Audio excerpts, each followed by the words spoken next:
Part 8. The House of Horrors.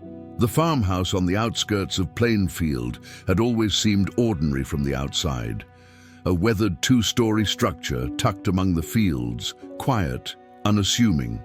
Neighbors passed it daily, giving little thought to the life unfolding behind its walls. But inside it was becoming something else entirely, something unimaginable. The first signs of change were subtle. A skull on a shelf, a bone on a table. At first, these objects might have been mistaken for curiosities. Odd, yes, but not alarming. Ed explained them away to himself as experiments, as part of his fascination with anatomy and taxidermy. But over time, the number grew. One skull became several, one bone became piles. And slowly, the ordinary farmhouse began to transform into something darker. Each night, Ed returned from the cemeteries, carrying his secrets through the door. By lantern light, he cleaned and arranged what he had taken. The process was deliberate, almost ritualistic. He boiled bones, scraped flesh, stretched hides across wooden frames. The smell was thick, foul, almost unbearable. But for Ed, it was the scent of progress, of creation. Piece by piece, the farmhouse filled with the remains of the dead. In the kitchen, bowls made from skull caps rested on shelves.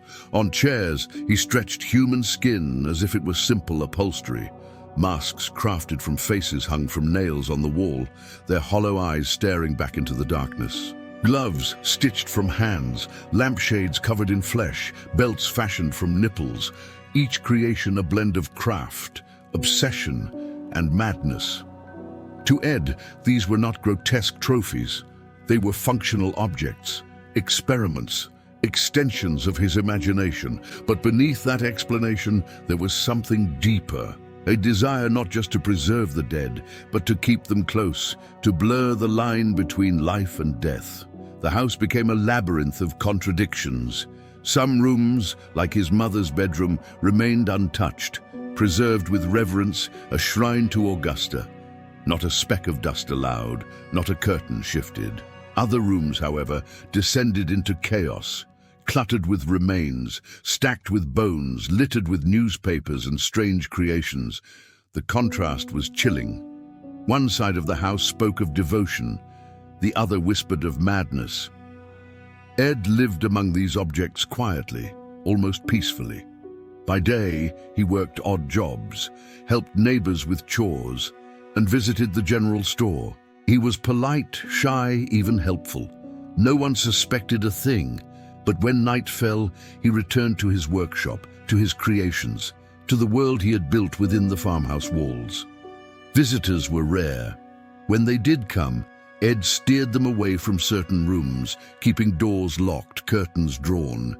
He was careful, methodical, ensuring that no one saw what he had truly become. And so, for years, the secret held. But those who did step inside noticed something unsettling, a smell, faint but unmistakable, a clutter that seemed more than simple neglect, an atmosphere that hung heavy, as though the house itself carried the weight of something unspeakable. In those years, Ed's obsessions were no longer confined to cemeteries or preserved animals.